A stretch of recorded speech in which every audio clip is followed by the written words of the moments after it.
Ah, right. I'm put to go already. I was looking at something in my email, and between pushing go live and waiting the 1 or 2 seconds before I start talking, I got distracted. Anyway, welcome to the Shea Langoliers fan club. My name is Host Eric. I am co-president of the Shea Langoliers fan club. The other president of the Shea Langoliers fan club is, of course, Rachel. And I'm predicting that ESPN someday is going to call the Shea Langoliers fan club the start of a new revolution in sports enjoyment. It's speculative, but I mean, my claim is, but I trust my intuition on this one.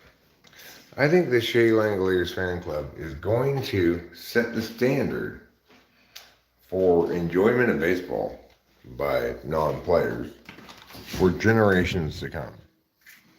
I think that's too bold of a claim. Maybe too mild of a claim, even. This is how much the Shea Langoliers fan club values Shea Langoliers. Rachel and I are going to Oakland later to see a baseball game. Before I sign up for the Shea Langoliers fan club, is there a flag? Well, that's one of the things we're going to do on the live stream today. We're going to make our Shea Langoliers fan club flag. It's not really a flag so much as it is a sign we hold up, and then you can roll back up. I already know what I'm going to make it on. It's very obvious. I was like, oh my goodness, I have exactly the thing I need right here. I just acquired it. Oh, right. What time is the typing session start at? Oh, 11. So, okay. We've only got an hour and 20 minutes before I have to stop live streaming. I don't want to cannibalize you know, I don't want to be live streaming and premiering at the same time. So I forgot about that. Thank you for reminding me.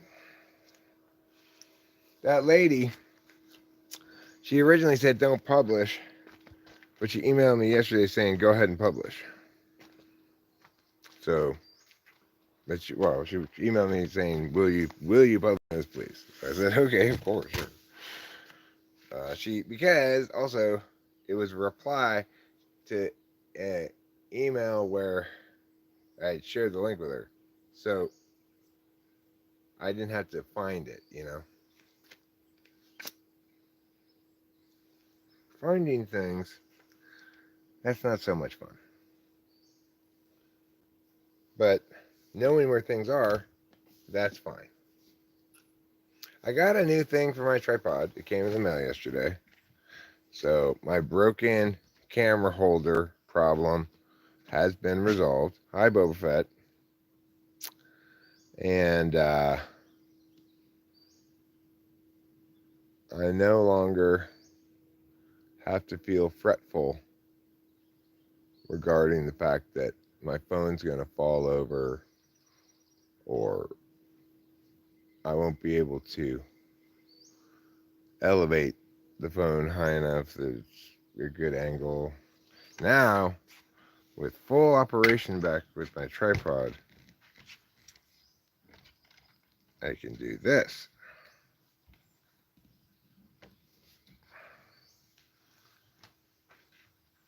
See, it's as tall as me. I'm 6'4" and a half. I want full credit for that half an inch.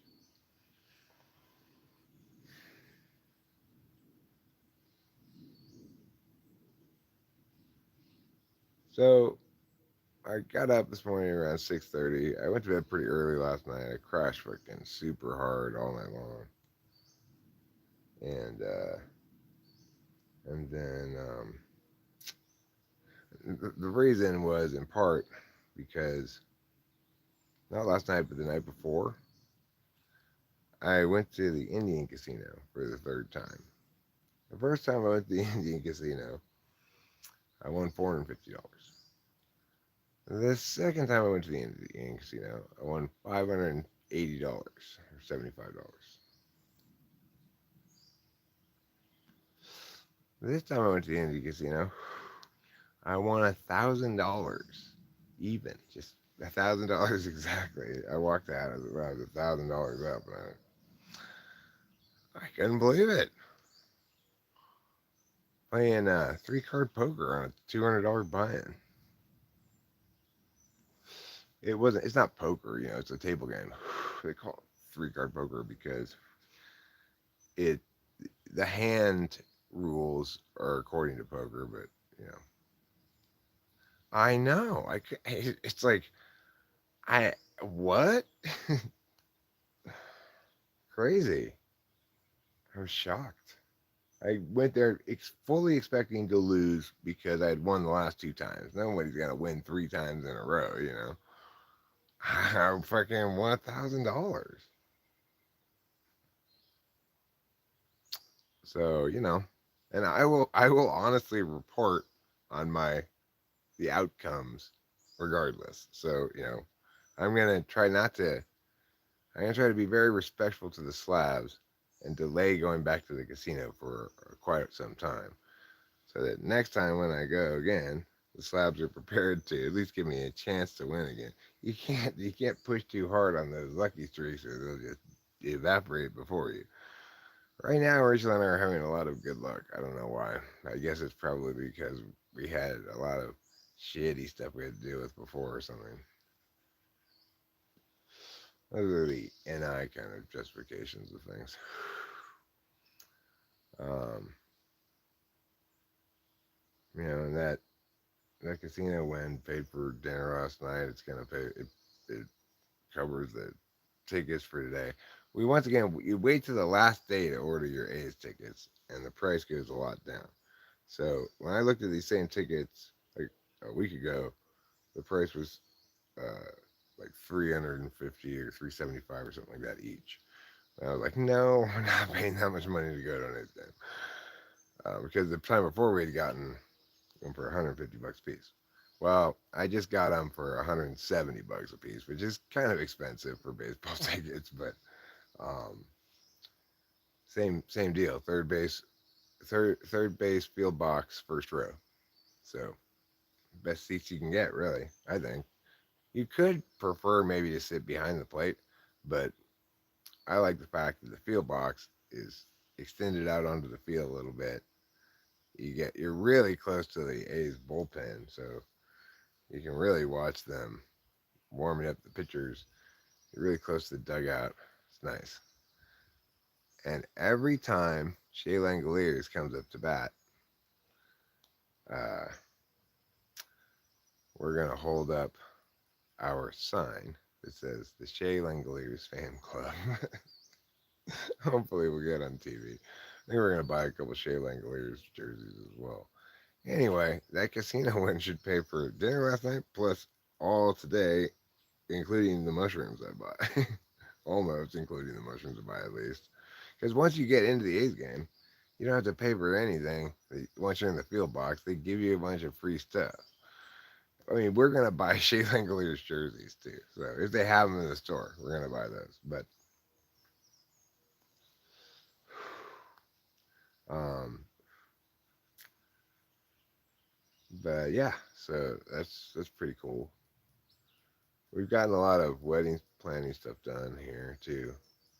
Like we sent out a message to all the invitees informing them of the time change. We decided to have the ceremony at 6 p.m. to avoid the heat of the day. Although I not because we don't know whether it's going to be hot or not. Like days like today, it never really gets that hot. It's comfortable even in the middle of the day because it's kind of a cool day. But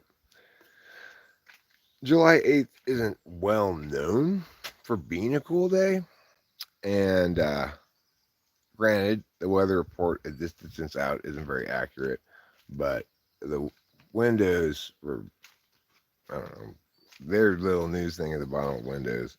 That was how I always check the weather. They say it's going to be like 91 that day. So now, again, at this distance out, weather predictions are not very accurate because we're still almost a full month out. But nevertheless, as a precautionary thing, And at the advice of the cake and flower lady, we moved it to later in the day. Anyway, it could be evening thing, the last thing of everybody's day. We have people arriving. We officially open for business, so to speak, at 5 p.m. Wherein we'll have open bar and a bartender. And then 6 p.m. we'll have the ceremony. As soon as that's over, 6:30, call it. We'll have dinner. After that's done, we'll cut the wedding cake, eat that for dessert, and start playing music and stuff.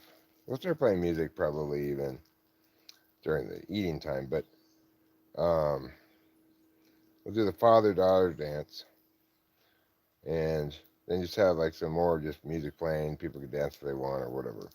And then after that, we'll do karaoke till close, as per Rachel's wishes. We're also having a rehearsal dinner Friday night before the wedding, and that's also as per Rachel's wishes. She didn't really seem to be thrilled with my notion of doing bingo instead of a rehearsal dinner. Yeah, I get that. I Rachel's not strongly opinionated about a lot of things, at least proactively. So I guess I have a bit of a bad habit of just going like, "Oh, that's us," without really saying, "Do you want to do this?" Anyway, so we're gonna have rehearsal dinner at 1850 if we can. We gotta go talk to them because they don't even take reservations, and they're always packed, and there's always a wait there. It's unfortunate because it is, I think, my favorite restaurant in town. But as I was talking with Rachel yesterday when we went to Frederick's of Savory, which is a strangely named, eclectic upscale restaurant that doesn't seem to have any NI concept of exactly what it is. But anyway, um, I think it probably makes more sense for us to have our wedding, our rehearsal dinner at Frederick's because it's a more spacious restaurant than either Charles Street Dinner House or 1850. And those are the three nice restaurants in town. Everything else is not, is kind of, it's fine. You get restaurants, but they're kind of like just a regular Mexican restaurant or whatever. Since we don't have that many people attending the wedding, we'd like to have the rehearsal dinner at a nice restaurant. And it's not, we're not rehearsing anything either. They call it a rehearsal dinner. But do you rehearse anything at the rehearsal dinner? I don't think so.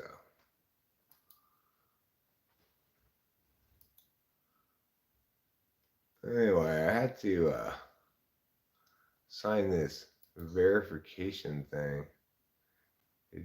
The ticket selling site for A's tickets didn't want to believe me when I said I'm Eric and I'd like to buy these two A's tickets. They thought I was some kind of fraud or something. So I had to fill out this. I had to upload a picture of my driver's license and my credit card, even though I paid with PayPal. So I don't know. I originally tried to pay with a credit card, and it said it couldn't verify my billing address, which is weird. But I'm assuming it's because we actually live here, and there's some sort of confusion about that. Because my billing address is our old address. So, anywho, what happened? Well, I filled out that thing, and now I'm still waiting to see if Rachel gotten the tickets. You pre-rehearse. That's true. You're not rehearsing anything. Well, I guess you could say you're rehearsing eating dinner for the next day, right? I'm practicing eating dinner so that I'll know how to do it right at the reception. That would be fair. do a food vlog, restaurant review. Uh, we don't have. You don't need to respond with the moment. It says the message says specifically, if you have already RSVP'd no to this, please ignore this message because we couldn't. It was too hard to figure out how to just send it to all the different people that we were specifically So we just sent it out to all the invitees. Um, just to make it because the messaging interface of that app is pretty good, but it was just easier to just send it to everybody. So, well, we're going to stream until the typing session begins, and then we're going to stop streaming about 5 minutes before that because I don't want to be live streaming and premiering at the same time. I'm not pushing it back; it's already scheduled. Well, I'm, we might live stream some more, right after the premiere, but before we leave for the A's game. But we're leaving for the A's game at 2 p.m.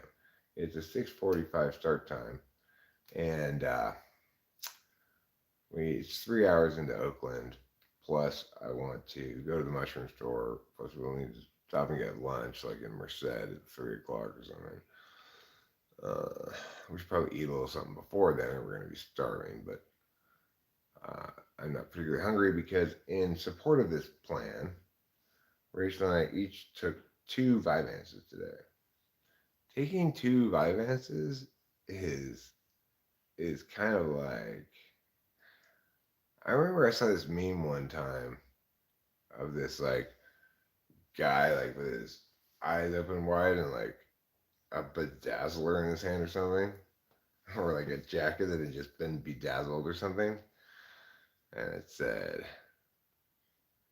um, something like 120 milligrams of Adderall. Well, 140 milligrams of Vyvanse is even at the end of the bottle like this, because we're very close to the end of the bottle already. And we only got 25 pills. We only got a partial prescription, and Rachel seems to be quite fond of it. So she's been taking one every day too, which is fine. I'm not. I don't need. I'd rather we both be on it than us be in different experiential planes. Anyhow, with 2 Vyvances, I expect both Rachel and I will find even this rather long day we have planned comfortably manageable. Uh, so the thing is, one thing I realized about the casino is they don't have poker there, right? Normally, when I go to the casino in the past, it'd be to play poker, but I'm a bad poker player. In contrast, with table games, you can't really be bad or good at them as long as you just do the basic strategy that they have. So the uh, the only thing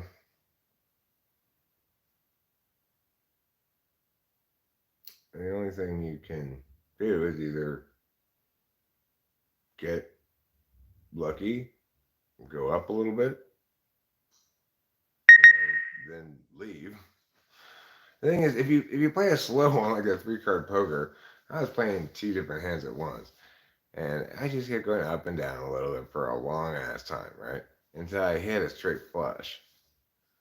Then it paid on all these different things, and I was like, "That's it for me. I'm done." I was there for a long time though. I was just going up and down, up and down. I played blackjack for a little while, lost, and decided to change games.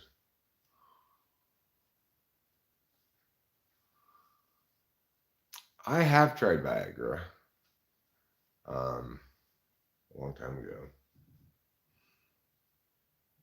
but I don't know. I don't like it really. I just started watching one of your videos and saw that you were live. I'm a schizoid INTP and trying to figure out what to study is literally impossible. Right. Well, let me first say, Meister Lane, that is uh, schizoid is essentially a term for males with FI 6, 7, or 8 um, during a stage of development between, say, 16 and 25. Because all people who have FI 6, 7, or 8 between the ages of 16 and 25, when they conceptually consider how they will emotionally feel if meow happens or meow happens or meow happens, they believe that there won't be any emotional consequence, say if somebody close to them were to die or whatever. They may even experience it like that somewhat during that brief period of development. But once your frontal lobe's fully developed, um, or once you've had actual experiences that invalidate conceptual affirmation that we tend to make, then you'll realize there there basically isn't any such thing as schizoid. There's people who have like antisocial personality disorder or narcissism or whatever, and those people behave in a way contrary to what one normally would consider empathetic behavior. But schizoid is kind of a pathologization of seventh or eighth or sixth slot FI, especially in young males.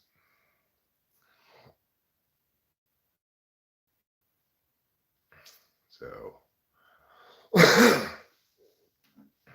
there's a number of such pathologizations that stem from the fact that people don't understand how cognitive functions cause individual instances of a type to necessarily show deficits in area mia.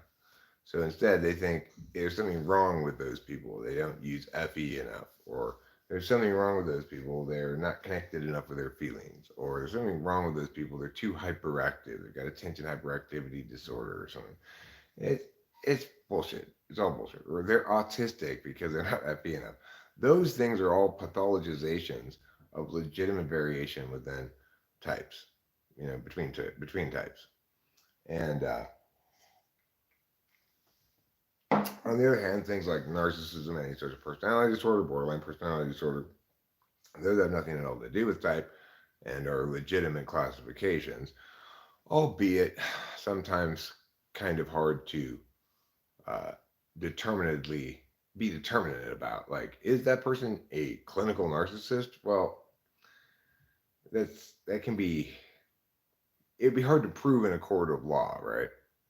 Because its definition is somewhat operationalized, but establishing evidence that proves that somebody meets the criteria to be an instance of that term is a little bit more of a challenge.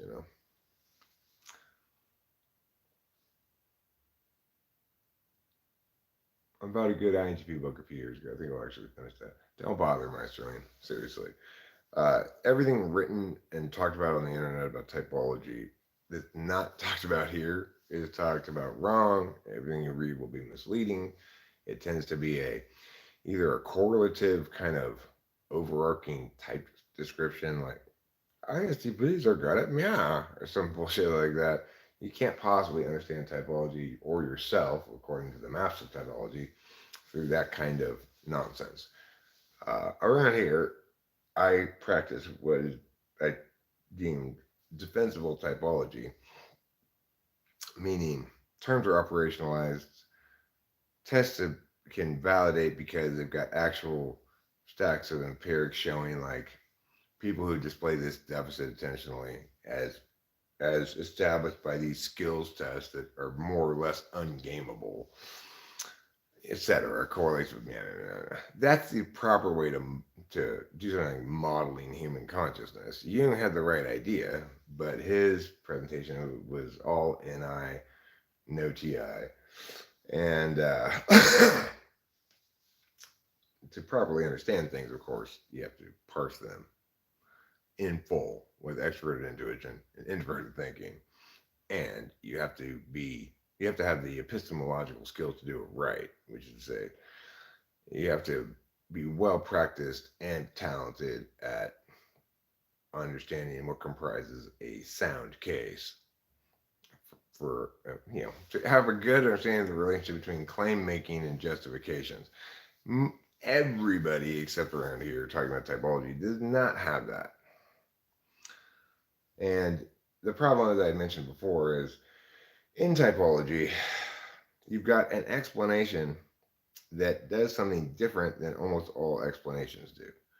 It explains to you why and how you are limited to certain expressions of existence, And for people who want to always use explanations to do something that is of interest to them, well, they don't want to be constrained by those definitional limits. And so, in that instance, they're going to be very resistant to the idea that, well, these, your answers to these questions in this fashion establish indisputably that you're this type, which means you have these habits, these strengths, and these deficits. For people who want to say use that typology for self-help, they don't want to be told this is how you are. They want to be told this is how you can treat living as though it were a martial art you were mastering, and uh, and become your optimal self via typology. You sort of do become your optimal self via typology, but it's in the opposite way of self-help. Instead of instead of empowering you to be whatever you think you feel like being, and unleashing your locked up creative potential or other bullshit like that, it tells you, yeah, you're gonna struggle with ideation a lot because you're anypolar, or your ideas are bad and you're now, but you think they're fantastic, like NI fourth, NE eighth, you know. ESTPs at least don't do a lot of ideation like that, They so because they're kind of um, responsive in their frame, because they got NI instead of SI, the knowing function. Unlike ENTPs, they're not always volunteering new ideas out loud. ESFPs, on the other hand, because of FI segment, they're parsing ideas to see if they make them feel good, and not whether they're correct. As a consequence, they're much more affirmative in their ideation. So, the point being, regardless, both of them don't want to have a model of human consciousness define, limit, accurately describe them, because they embrace the idea that maps don't have primacy. I do.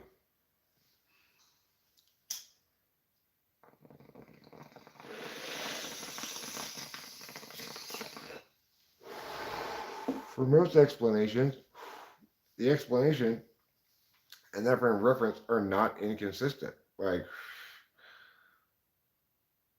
I need to learn how to do this so I can get what I want done is not inconsistent with maps don't have primacy. I do. I'm doing things and using maps to accomplish what I want to accomplish. But correctly understood, typology doesn't let you use it to accomplish anything except understanding.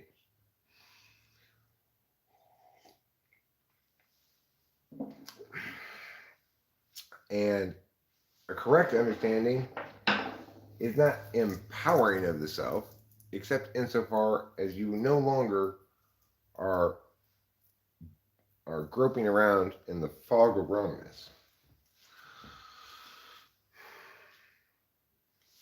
Like, it's useful in the sense that I don't get so mad at myself for certain kinds of failures, perhaps, as I used to, because I recognize them as deficit areas.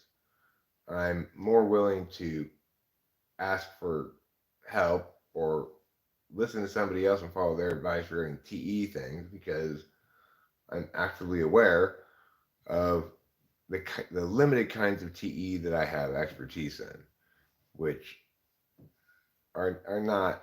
It's not like the kind of TE stuff that usually you deal with. It's more like I'm good at, say, making lesson plans.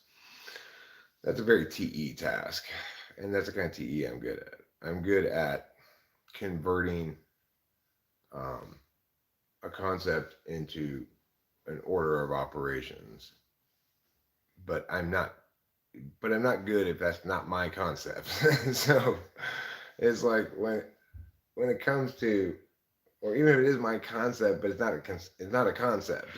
It's a idea of something to do. So like when it came time take down the awning, you could approach it in a number of ways, right? I could have gotten on a ladder and gotten with a power drill with a socket the right size on the end and gone all along the top of it and taken down that thing. But because I didn't really look at it in full before I started messing with it, I just opened it up to see if it worked, and then of course I can't get it back. I can't get it to go back up. Um, yeah, I get you, Meisterling. If you really are an INTP, you don't really commit belief to any concept without extremely robust substantiation. For NTPs in general, the jury is sometimes in, but it's only in conditional upon no new information changing your understanding of things. For INTPs, the jury's in even less frequently than for ENTPs because they're TI DOM, so they really want to make sure everything and any tool. So, nothing's parsed out if I can come up with other possibilities that haven't been addressed, is the INTP's way.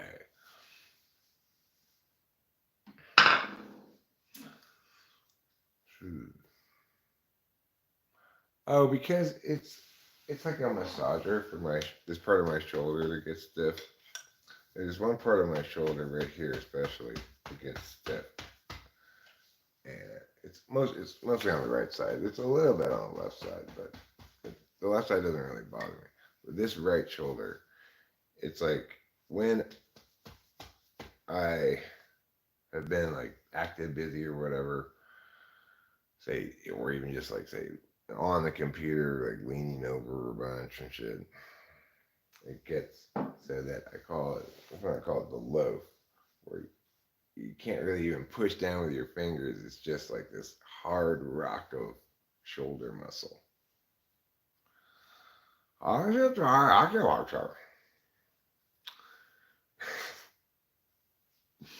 don't get acupuncture. Like, how is that supposed to help? Putting little needles in yourself. I get acupressure. That makes sense. There are various spots on your body that when you push on them, it feels good, as I'm doing right now. But I don't think cupping and or acupuncture make any sense. Like, how is cupping supposed to help you? It's just, the only thing it helps you do is have red circles on you. Yeah, the people who swear by it are people who are using truth instrumentally. So they say, well, I'm super physical and I believe in magical woohoo. So my magical woohoo is going to incorporate in nutty, pointless things like cupping. That's basically it. Cupping and acupuncture, crystals, and aromatherapy. These are the kind of magical woohoo nonsenses a very concrete person will tend to embrace.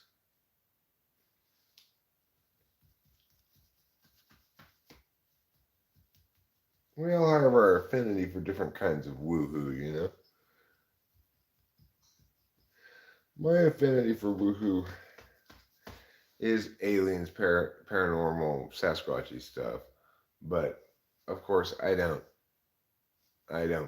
believe in it. Um, by and large, I just like the feeling, I guess, of encountering video evidence, especially of a sort that I can't explain. You know, I know a girl who was telling me she was telepathically communicating with me using crystals and tarot and stuff. And you're like, oh, that explains all that annoying internal voice that's not mine I keep hearing. No, you're only experiencing it subconsciously. But believe me, it's impacting you in massive ways.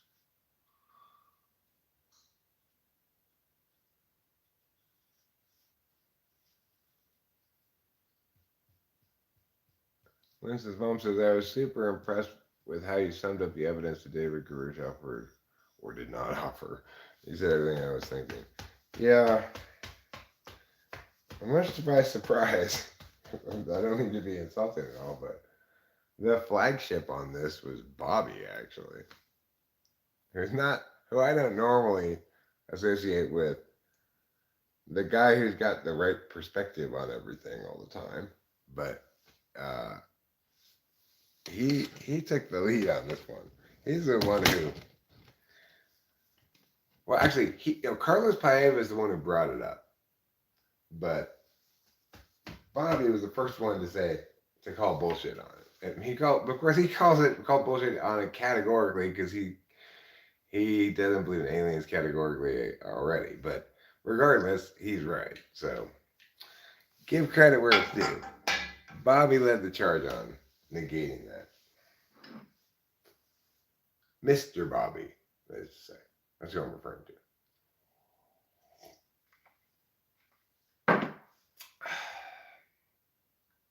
And, you know, when the thing is, he's mostly interested in the fact that it's not true. It's an information campaign that they're trying to get us to believe, right? I'm less interested in that aspect of it than in the aspect of an evaluation of the totality of the evidence and so forth. So, anyway, one of the challenges, of course, in evaluating something like that is you've got multiple parties articulating or attributing various things to aliens. So, just because human beings are attributing cattle mutilation to aliens doesn't mean that there aren't aliens, because it's unlikely that aliens would cattle mutilate, right? See what I'm saying? In other words, people are saying things about aliens that each of which you can say that doesn't make any sense. But in that regard, you're kind of playing weakest link in your negation. Sure, there are infinite tards that can give infinite bad reasons to believe in aliens. That's not a good reason to disbelieve in them. But and that's one of the challenges of the topic. But additionally, one of the challenges of the topic is that just because something's in the sky is unidentified, maybe even behave in ways that are inexplicable to us, everybody seems to immediately go alien spaceship, even though there's no reason to prioritize that explanation of unknown sky phenomena over anything else, except it's easier to conceptualize, right? We can conceptualize a spaceship leaving a planet far away and flying here. It's easy to imagine. But just because a wildly speculative notion is easy to imagine doesn't mean it should have the advantage of being the default explanation for everything in the sky we don't understand. You know?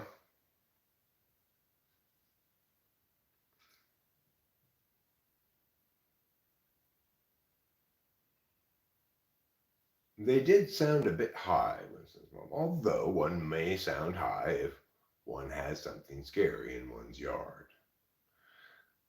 Does having something scary in one's yard make you sound like a stereotypical stoner?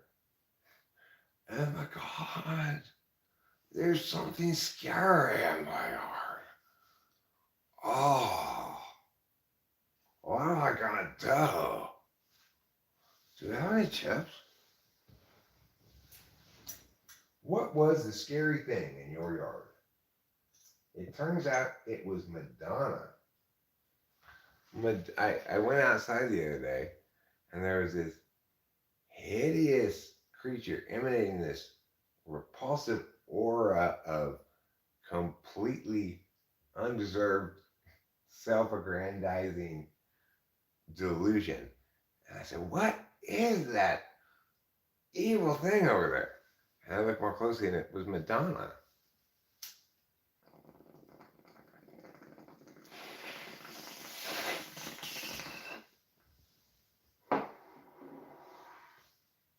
Well, actually, I mean, it wasn't that I looked more closely, but she spoke to me and I said, Sasquatches don't have a fake British accent, do they? And then I looked more closely and I read, oh my God, that hideous thing is Madonna. I really don't like Madonna, if you couldn't tell.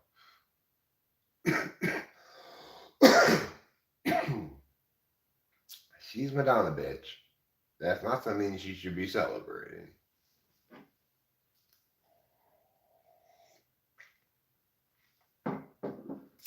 Maybe you would get along with that guy. He seems somewhat similar to you. Who does? All tangents go back to Jesus? That doesn't sound like me.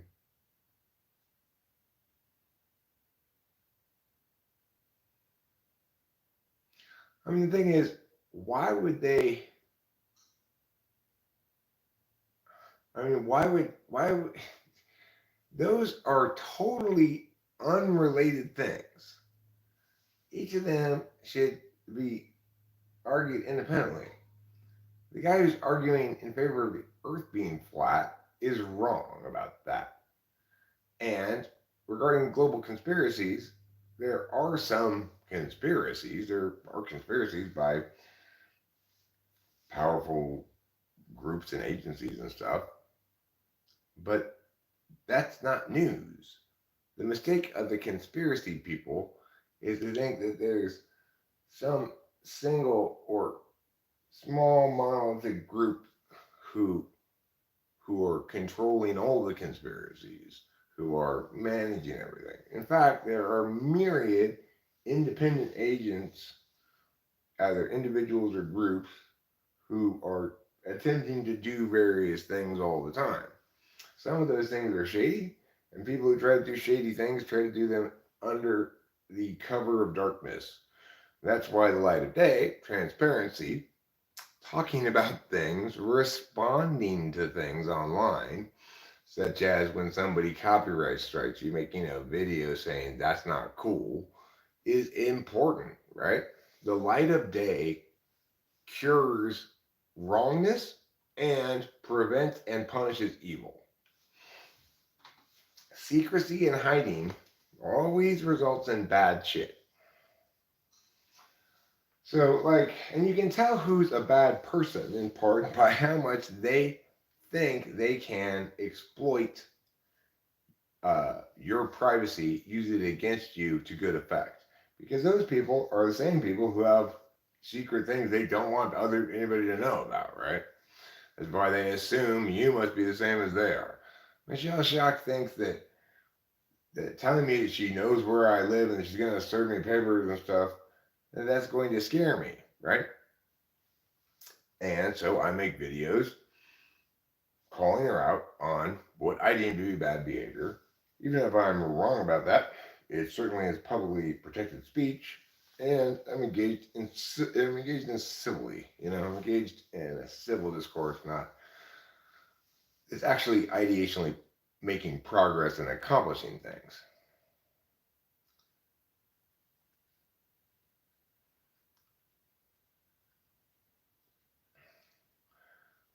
Let's also keep in mind that just because Taylor has on a couple people that say that they say themselves are I'm an ENTP or I'm an INTP, and that he agrees with even, does not mean they are.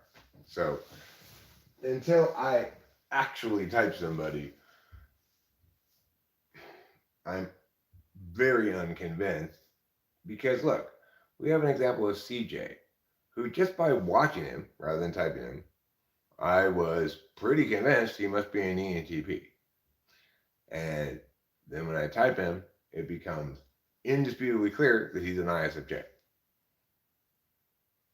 So that's why even if you're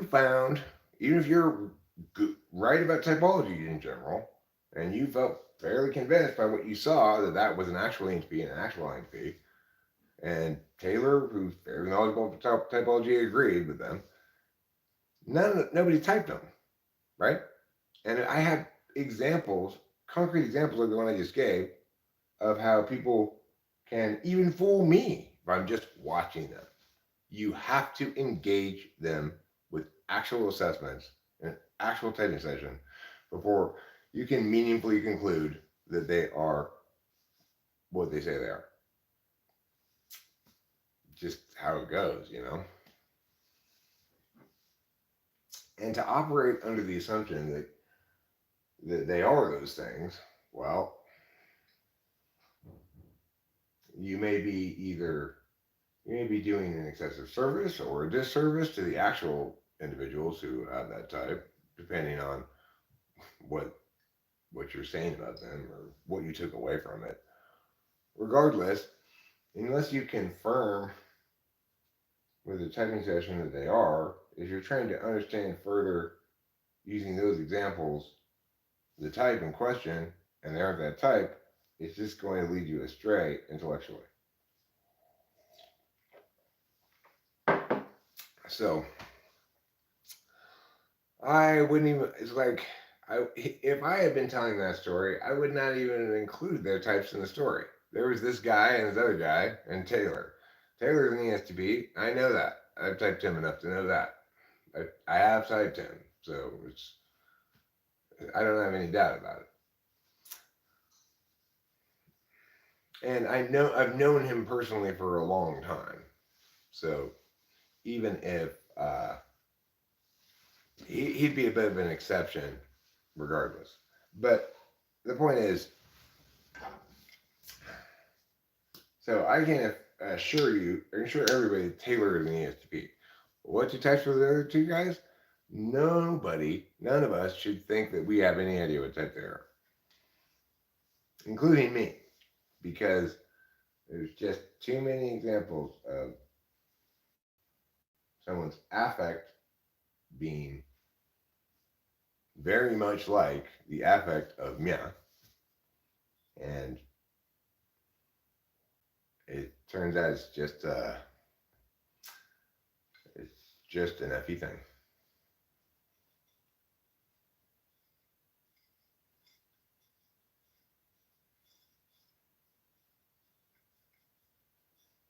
Dark Sunshine is here? I haven't seen him in a while.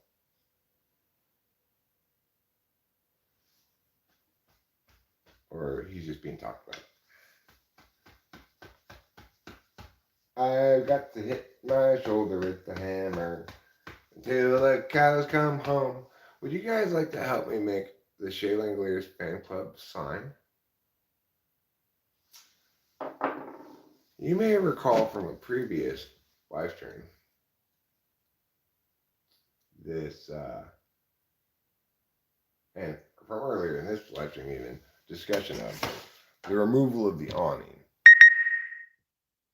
Oh, sure, we had what appeared to be a retractable awning that would go stretch out over the deck, but not that we necessarily felt like we wanted that, and we appeared to have that. But when I actually tried to pull it out and see how it worked, it didn't work. It was broken. So we had to remove it. But I didn't just throw away the awning part. And if you ask me, a piece of this awning is the perfect thing to write the Shea Langoliers fan club on.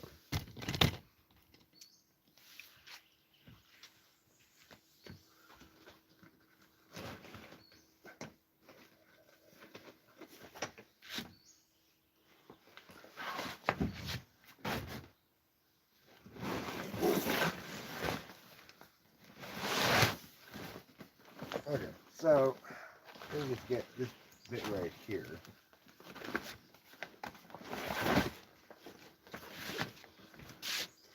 And I'll cut it like so.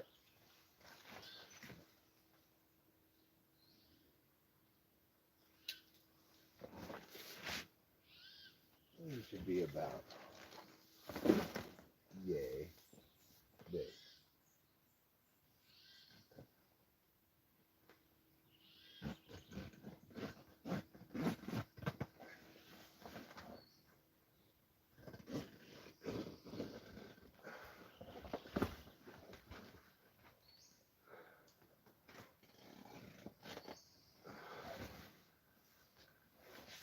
Okay, that's just about it, right? Now go up.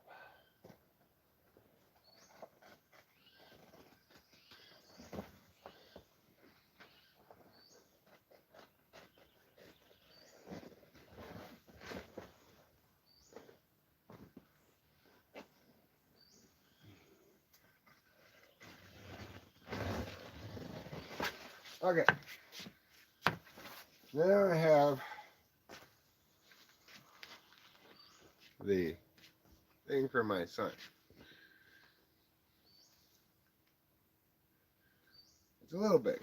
I think I'll cut it a little smaller.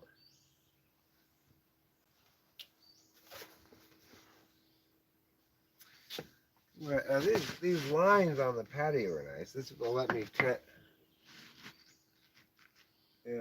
both ends here to make it even, and then I'll cut it on that end too, or on this end too, to make it even, and then it'll look nice and square or whatever, rectangle-ish.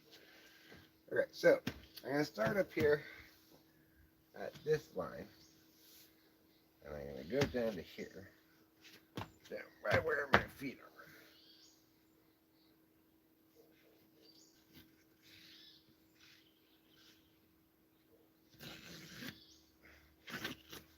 There. That's pretty clean. Look at that. It worked. Let me turn it around. Go like, yeah. Okay. I need to make this one straight with that line, so then that'll be even on both sides. Okay, now Gonna do this, this, stand on either side of it up there, flip this way up here, and then just go, yow. You just go pow, and everything is cool. You just go pow, and you are feeling it. Just go pow, and everything's awesome. Powing all the time makes everything rad. Now I gotta line up this end like meow. Okay, well, then I'll just cut here and it'll be about the right size. This one's not quite lined up. There. And then, as the song I just sang indicated, you just go pow. Just go pow. And cut down the thing here. Just go pow. Yeah, yeah, yeah. It's important to include yeah, yeah, yeah in every song. All right, now I've got a sign it's worth writing home about because it's worth writing the Shea Langoliers fan club on.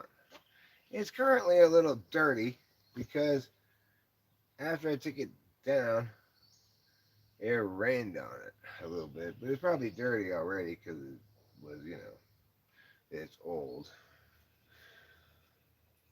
Just like, that's why I'm dirty. It's not because I rarely shower, it's because I'm old. Okay.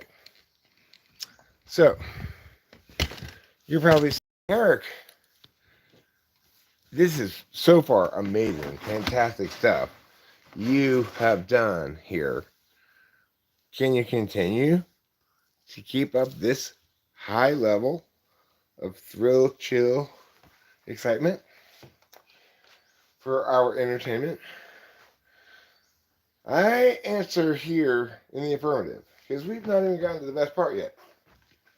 The best part is the writing the words part. Now, the writing is also a bit of a risky part because you can't mess it up. You're going to be doing it in Sharpie. You got to make sure everything's spaced properly before you even start. So I think I might get a little bit of flour. Right. See how big they're supposed to be. Write it out in flour. But first, I have to, of course, wash the square. I'm just gonna call it a square.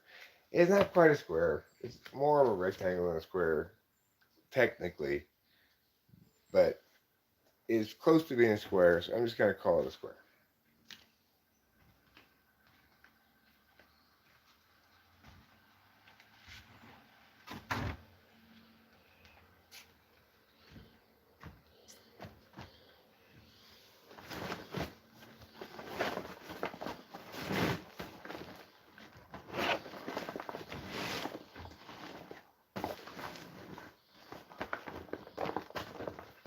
And what I really want to do is get Shea Langoliers to sign our Shea Langoliers fan club sign.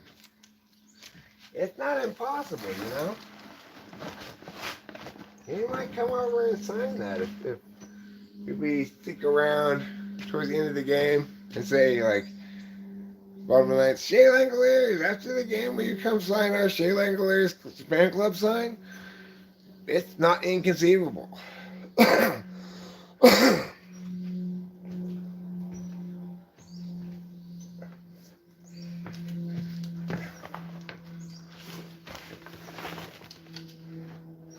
It is not impossible. That is a possible thing we could get him to do. If we could get Shea Langoliers to sign no, Ruben. That's not a good idea. I don't want Shea Langoliers to sign a copy of Stephen King's The Langoliers. I want him to sign a copy of the Shea Langoliers fan club sign.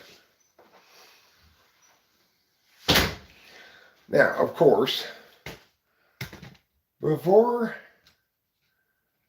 of all, how impressive is this thing? Me cutting this out. I did a good job of it, huh? It's like, look how square it is. It's the right size. It's everything you want in the sign. It rolls up. It's vinyl. This is perfect. This is exactly what you want for a shape. This is exactly what I wanted. It couldn't be any more perfect. It's durable. Once we make it, if we go to another game, we can just reuse the same sign. It rolls up, like I said, so it's easy to take in. You're not carrying a sign, like a piece of cardboard or something. It's fantastic. That's good TE, Eric. Wow. Good job. I'm so proud of myself.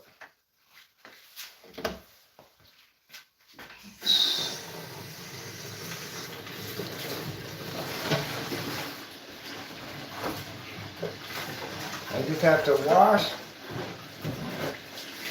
it here in the sink. And, oh, that's hot. Why did it come out of there? It's hot. Okay. As you'll notice, I have a sponge here too. Let me show you. How convenient is this? There's this sink here next to the washer and dryer. It's like a big, deep basin. You can, I guess it's for hand washing clothes if you felt like it. I don't know why it's here really, but I like the fact that it's here.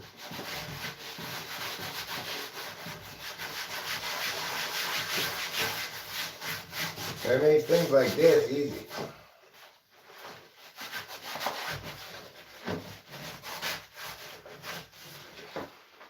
You don't want to have to do this kind of stuff in a bathtub. You could, but you have to clean your bathtub afterwards, you know. And nobody, except Maria, likes cleaning bathtubs.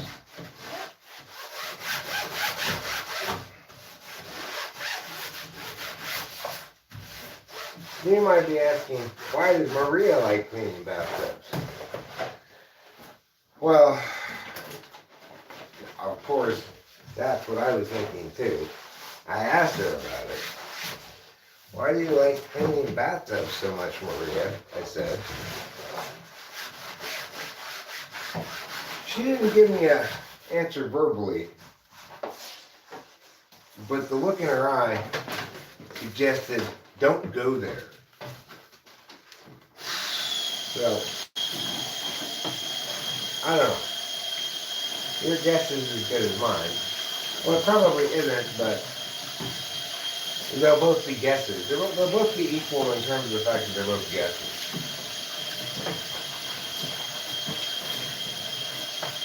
My guess is probably better, though. I'm pretty good at guessing.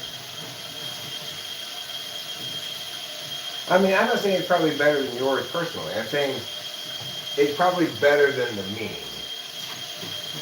And since I'm talking to multiple people, I have to assume, I have to operate as though I'm talking to a single person at the mean. Okay. Shea Langoliers, I really hope you appreciate having a fan club.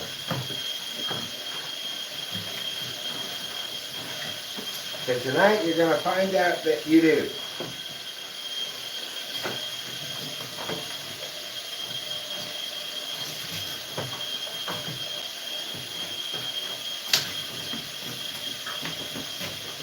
So, it's important to remember that not that long ago, Rachel and I performed a ritual to release clogging in Shea Langoliers' wrist chakras.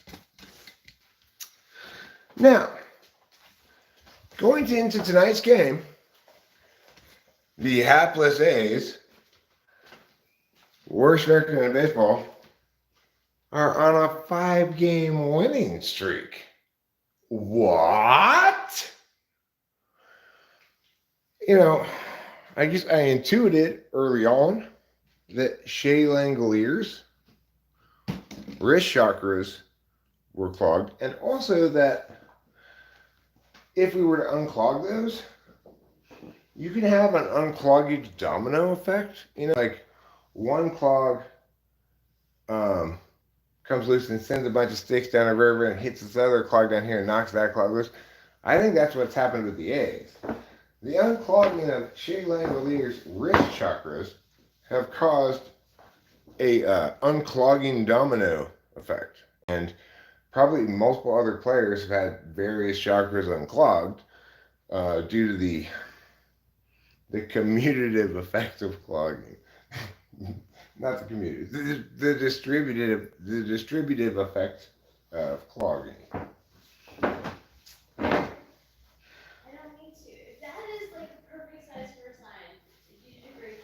Thank you, Rachel. So good. Lovely. Like, really great job. Thank you.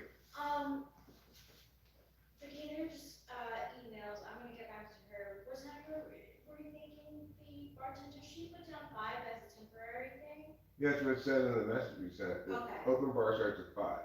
Okay. So just tell her that. And then if you feel like getting another thing done, you can please email the cake flower people asking for a photographer recommendation. I need a paper. It's done at. No. Oh, yeah, that one. Here you go. Thank you. Sure. 15 minutes. Thank you, SSR, for the reminder. And now I think we're going to need to use Sharpies.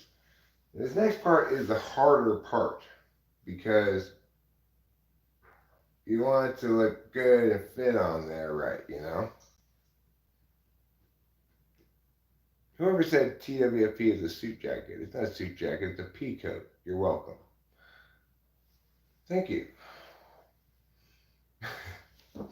That's called FE entrapment. Somebody says to you, you're welcome. You go, thank you. What am I thanking you for? Okay, so I gotta dry this out all the way. And then I gotta plan this out well. I gotta make sure I don't mess it up because while I do have 2 sides of it, I don't want the people behind me to see the backside, which is just a mess up, you know? That's just like, they'll be like, oh, he messed up. They're all on the other side. I don't want that. Now look, this part has the built-in seam line, right? So I'm thinking this should be the top, this part.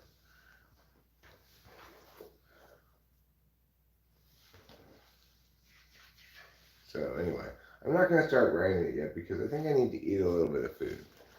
We're not going to eat again. We're not going to eat till like 3 o'clock. So also my mouth is dry, so I'm going to drink some water.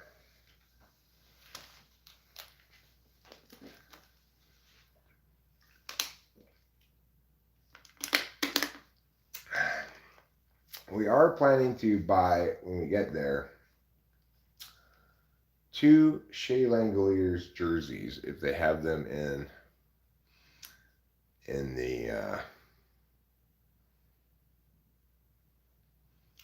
the gift shop. Last time we went, Rachel got a hoodie, and this time we want to both have Shea Langoliers jerseys. Of course, like, I'm thinking about turning it around so that the Langoliers is on the front, so that because it's gonna be cold. We're gonna have jackets on and stuff like that. I might either put it on over the jacket, but again, backwards so the Langoliers is on the front, because I want the TV camera to film us standing up with our Shea Langoliers fan club sign and would be best if we put the jersey on backwards over the the top. No, I don't think I'm going to stream, but I am going to instead do what I wish I had done last time more. I'm going to take a bunch of still photos. That's what I regret about the last experience is there's no good art could come out of it because I couldn't take any photos. Like I like taking cool photos. I'm right there, and instead I'm live streaming with my face on the thing the whole time because obviously I can't live stream a Major League Baseball game or Major League Baseball would probably do to me what Michelle Shocked is going to do to me, but with a lot more justification, you know. They make it very clear that you cannot rebroadcast their games without the express written permission of Major League Baseball. Nobody who can watch any baseball can dispute knowing that. So,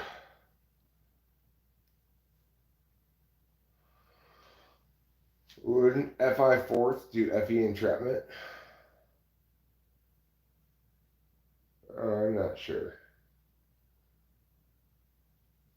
I was just making a note about the possible various ways. There are things you can do that are FE entrapment, like you know, there's this cartoon I once saw, a comic strip cell I once saw that showed somebody holding the door open for somebody who was a long distance away from the door, and the person like hurrying to get to the door, and is at the bottom said passive aggressive door game.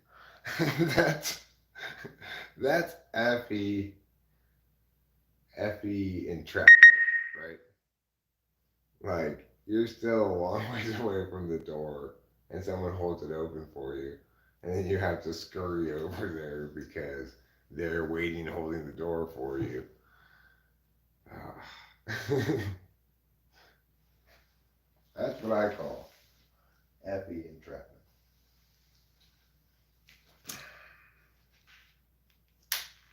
But I recommend if anybody feels like trying that game, go try it in the real world and report back to me. I'm not going to try it, but I think it sounds like a funny experiment in concept. I wouldn't actually want to be the one having being experimented on, however, in that fashion. So that's why I would never do it. But I might encourage others to. So I want to see, I want to hear their experience of trying it.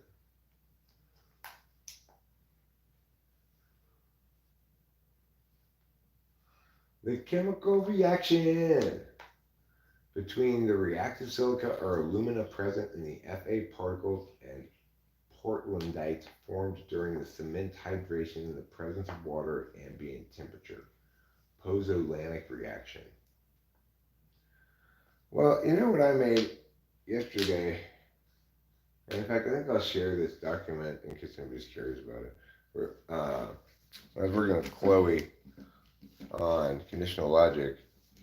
Is I updated my rules of inference and rules of replacement page to include text descriptions, like word descriptions of each of the rules. And once you get a whole handle on the terms, there aren't that many of them. They all have very precise meanings, like antecedent, consequent, conditional, biconditional, negation, statement, etc. Uh, that's like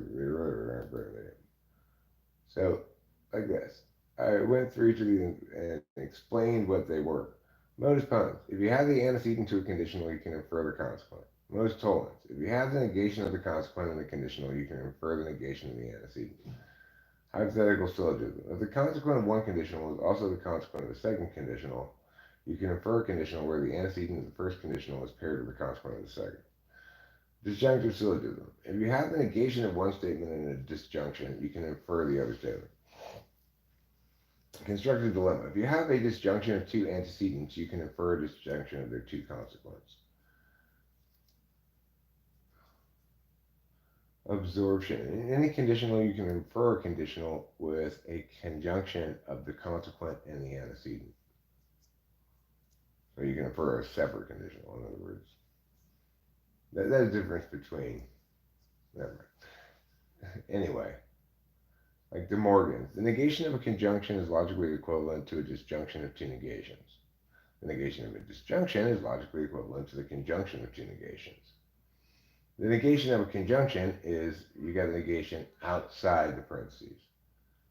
A conjunction of negations, you've got the two negations inside the parentheses. See? If you have three statements in a disjunction or a conjunction, you can move the parentheses within that disjunction or conjunction. Distribution. For any conjunction including a disjunction, you can replace it with a disjunction of two disjunctions and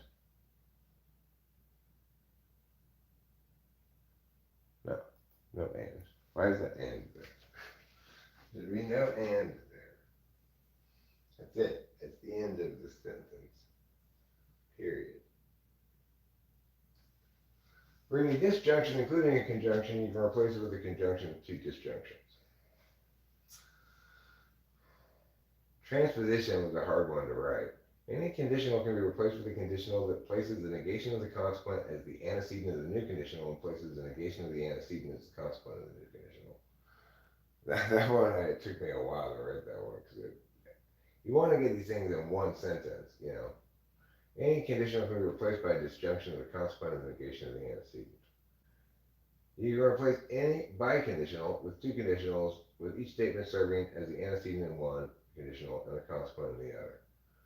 You can replace any biconditional with a disjunction of two conjunctions, including both statements and the other including each of the statements negated. Exportation. This one was kind of hard to explain too. Any conditional, this is the wrong word. Any conditional with the conjunction as the antecedent can be replaced with a conditional that has a conditional as a consequent featuring